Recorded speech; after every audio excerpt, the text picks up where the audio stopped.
Welcome everyone to another interview of our new Humanity Divine Marga community podcast. What a long word. And today I'm welcoming Santi from the United States.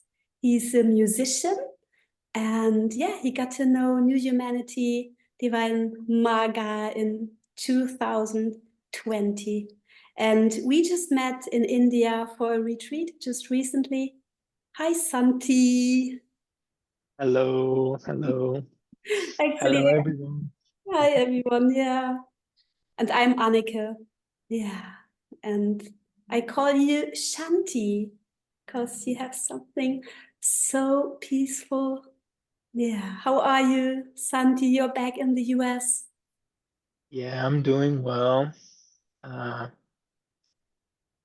it's a rainy day today. It's been a beautiful morning, Mm. and just settling in after the blissful retreat in India, and just getting back used to the routine of things here in the US and music and singing and all those things. Mm. Nice. Yeah, you told me you're very inspired recently. You sing a lot. Yeah, absolutely. After the retreat, when I came back, I just felt super aligned with the live singing and doing performances, various performances each night. So it's been a beautiful return. Mm. Yeah, and yeah, it's important to say you're not only a singer, you're like a multi-talent, right? You play many different instruments, how I heard, and Yeah, I play piano, guitar, bass, and I produce and record music and write my own songs, and it's just sort of a collection of different things that I do. wow, so beautiful. Yeah, we might link your contacts, yeah, for people to listen in below the video. Great. Yeah, so nice to have you here. And yeah, you mentioned you met Mindo and Lyonne in 2020, and I guess your path started before that. Maybe you can talk about how everything started for you. Mhm. Yeah, I met Mindo first in 2020, Mhm. and uh, we met in a private session. That was the first time. I had Mhm. never attended satsang, or I didn't even know what that was. And it was pretty much at the beginning of my path. And I found Mindo because I was researching the Ascension teachings and just diving into them. And they were so complex and so sophisticated that I just felt that I needed a master. Like I needed an ascended master in physical embodiment to show me the way. Mhm. And like 2 weeks later, that's exactly what I found. Oh wow. And yeah, I just found Mindo's videos and I just was like, let's just meet, let's just see what happens. Mhm. And before that, you were not interested? Like just recently, it just started in 2020, or? Um, I think it was a very gradual sort of interest that started building. Mhm. Uh, 2 years before that, in 2018, I read a book that it's called The Alchemist by Paulo Coelho.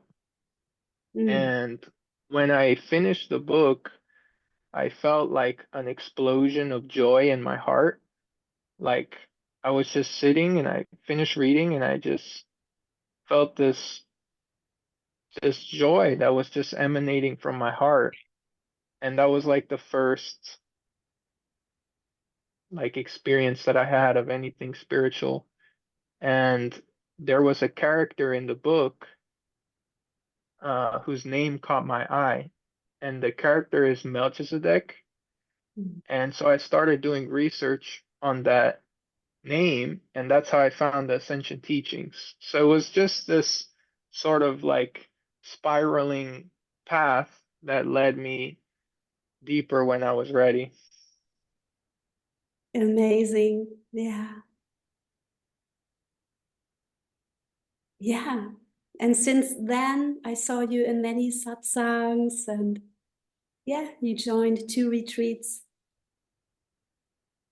Yes, I I first started watching the YouTube videos, and then I started noticing that Mindo was having question and answer, and I was like, who is he talking to? Who are these people? What is this meeting?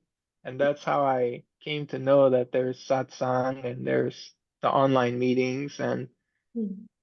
once I attended those for a while, I felt I wanted to do the retreat and then the online retreat and then the physical retreat. So it was just like a steady increase in involvement. Mhm. Yeah. So what are your experiences so far? Where do you see like shifts and changes? So basically, I started uh, with Mindo, like I wasn't even in the 400s yet. So it was at the very beginning of my journey. And, just like the scale says, all of the different levels feel different and they all have their own flavors and shifts. And yeah, for me, I didn't experience any like massive activations. I just experienced small shifts happening over time, and over the weeks and months and years, it became something big. Um,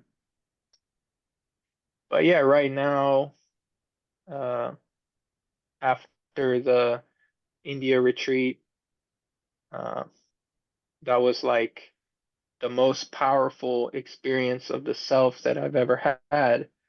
And it was so strong and it was so perpetual during the entire retreat that it was just amazing. And it was like a glimpse into, maybe 10 levels above or 100 or however much. And once I got that glimpse, it was like there's nothing that's going to stop me from trying to progress more. Yeah. Yeah. So if I remember correctly, you are in awareness. Maybe now you're somewhere else. Yes, The first yes, state of enlightenment. Yeah. According to the mhm. level of consciousness, levels of consciousness map. Yes, I'm working through the awareness Mm. uh, level of consciousness. And yeah, if I'm just to speak about it, basically it means that when I close my eyes and I meditate, I can experience the light of awareness. Mm. Uh, and if if one is familiar with presence, the light of the being, it's the way I experience it is that the attention retracts and it relaxes and unfocuses. So it becomes possible to not focus anywhere Mm. and to just feel this deep, deep relaxation of not having your focus land anywhere.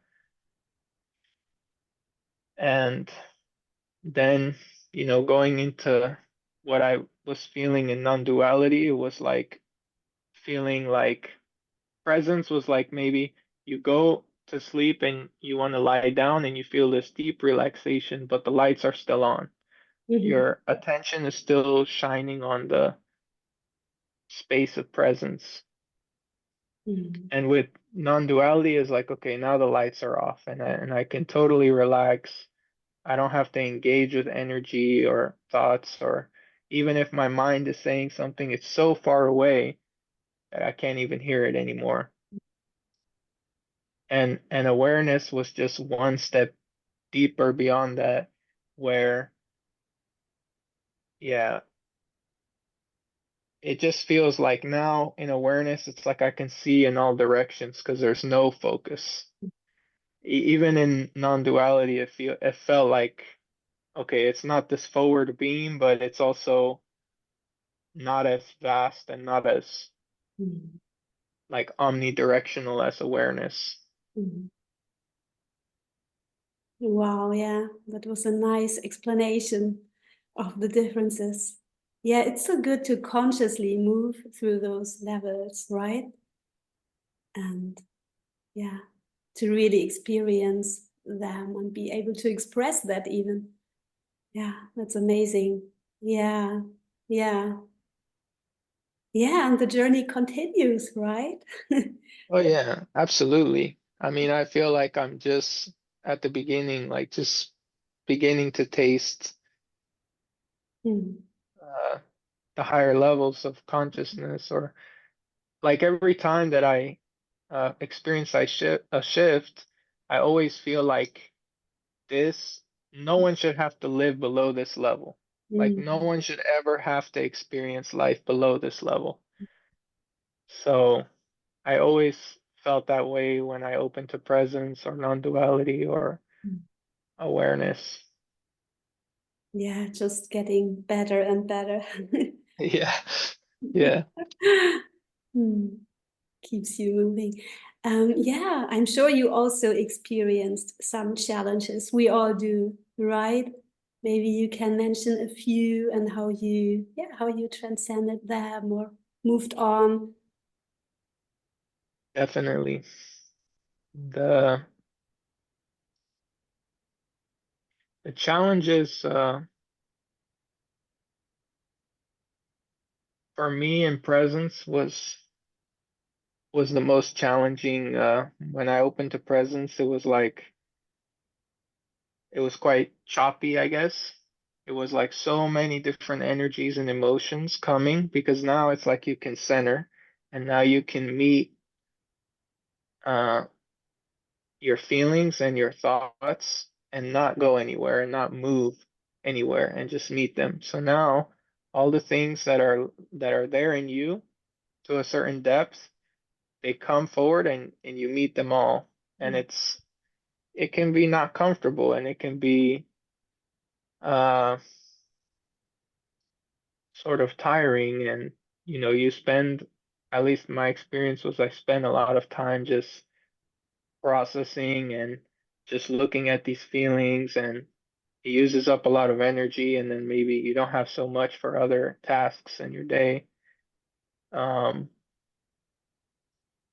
but if you have capacity to just stay with those feelings and not move, then you feel more and more space and you feel more and more relaxation and freedom. That's at least what I felt as I moved through that point.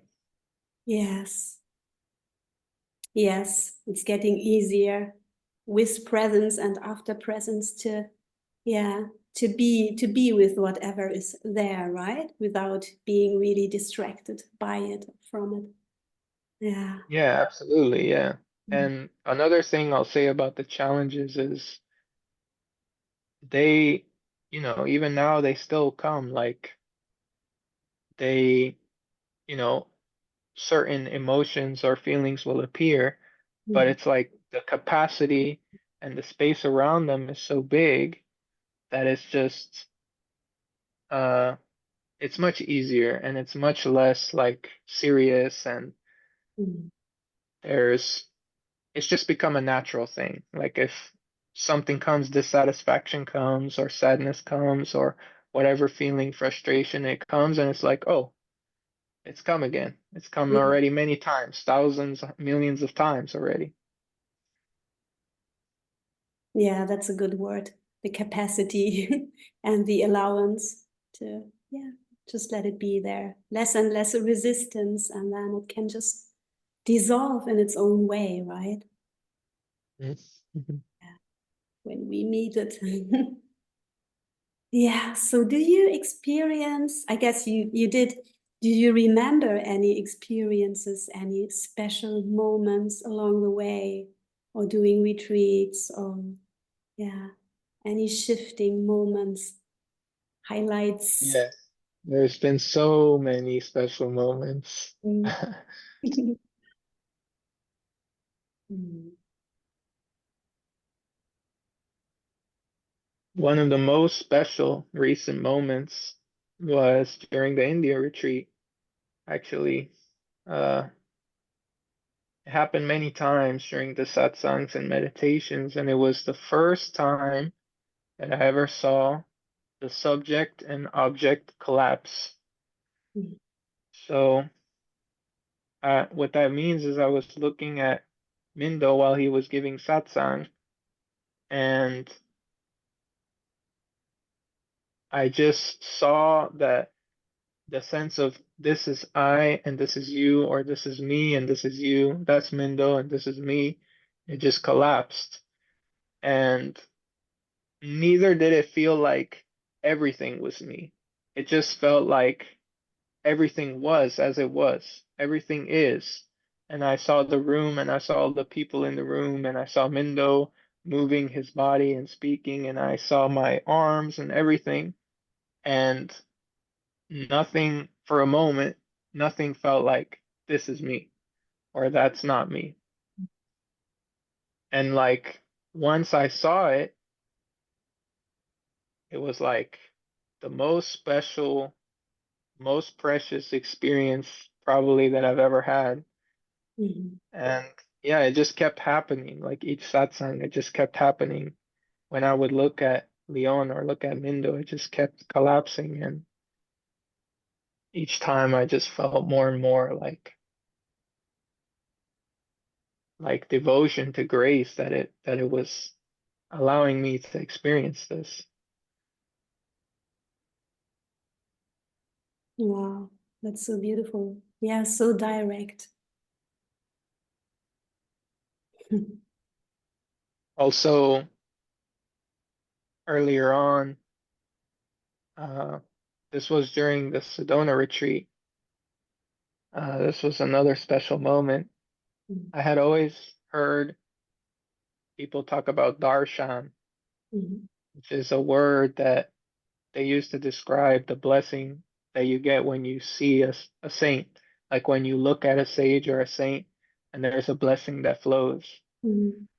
And I remember the group was like eating in this place, and the environment was like a bit strange. And Mindo went outside, and we were all like having smoothies and stuff. And then the rest of the group came outside, and there was this like massive shift from this like kind of strange place with strange music. And then I go outside and I see Mindo, and he's just sitting there, and he's like looking at the sky and drinking his smoothie. And it was like immediately I just felt this like brightness and this like joy at seeing like my teacher is there and we're both here like with a physical, Mhm. and in that moment like I just totally understood this is what darshan is. This is what it means. And I just directly experienced that, and it was just a very special moment. Wow, so beautiful. Yeah, we want to hear more. Beautiful. Yeah.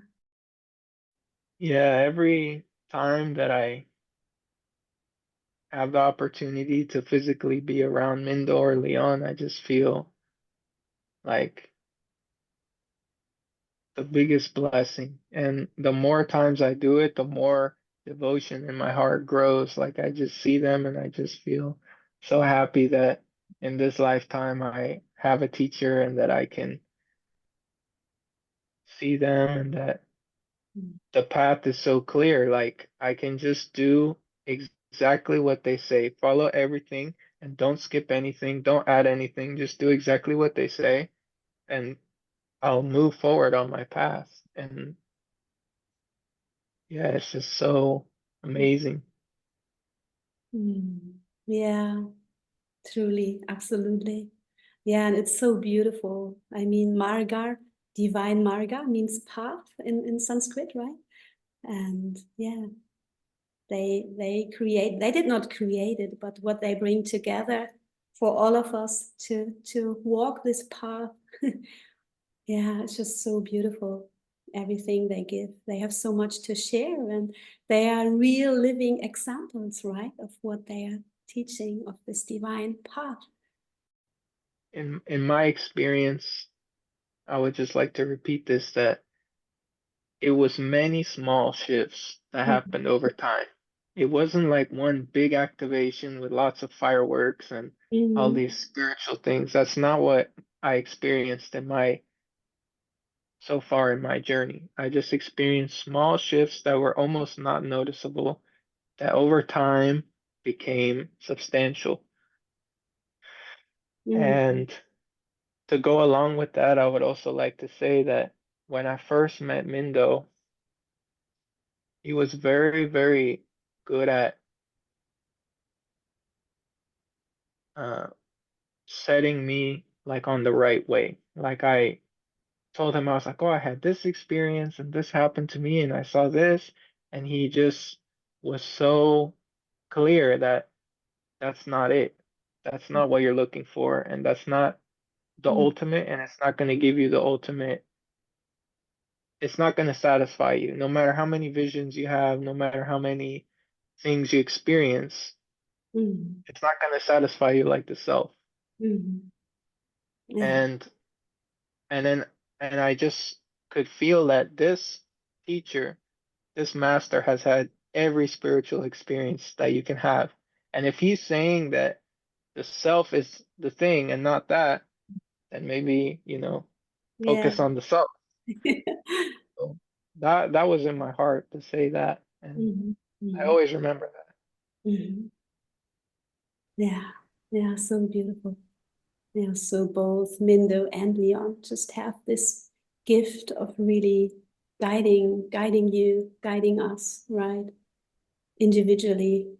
They just see what everyone needs, where everyone is at. And that's also very special, right? And they have this vast knowledge and multiple paths they walked and they know about. So yeah, just the best guidance, I would say. Yeah. And we have to walk the journey on our own, which is also so beautiful, right? Nobody can walk it, this path for us. Mm. Yeah, absolutely. Mm. And and I have done private sessions and worked with Mindo and Leon, Mm. and you know, Mm. for me it's like two sides of the same coin. Mm. It's like one guru really. It's Yeah. just like guru that just splits into two forms. Mm. And Leon has been so amazing, like just emanating the bhakti way, which is Yeah. the way that I feel the resonance there. And Mm. she just shows you firsthand how to surrender and Mm. how to cultivate devotion. Mm. And it was just so special. Like when I started working with her, Mindo, he started his book and he Mm. said, maybe, start working with Leon. Yeah. And Mm. yeah, it was like just beautiful meeting her and getting to know her and Mm. connecting more and more. And yeah, another special experience for you. I remember when Leon was helping me open to presence, like the second time or so we meditated together. It was the first time that I ever tasted bliss. Like, and I didn't even know what it was. Like, Mm. we had finished the transmission, and I was just sitting there stunned. Like, she was speaking, and I had no idea what she was saying. Like, because my Mm. mind was so slow and so relaxed Mm. that it was like noticing everything that was happening, but it just felt so happy and so blissful that it didn't care what was like about an understanding basically. And after the transmission, I remember sitting like 40 or minutes or so, and I was just sitting there, and nothing that used to matter to me about my life or the world mattered in that moment. I was just so immersed in this inner experience. And then later, when I started coming back to my normal state, I was like, what is that? And I sent a message to Leon. I was like, I think I just experienced what people call as bliss. And yeah, it was just a beautiful moment. Mm. Amazing.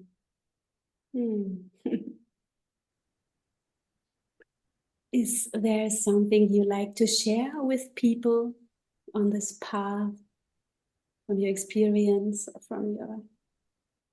Yeah, don't give up. Mm. Keep going. Just keep going.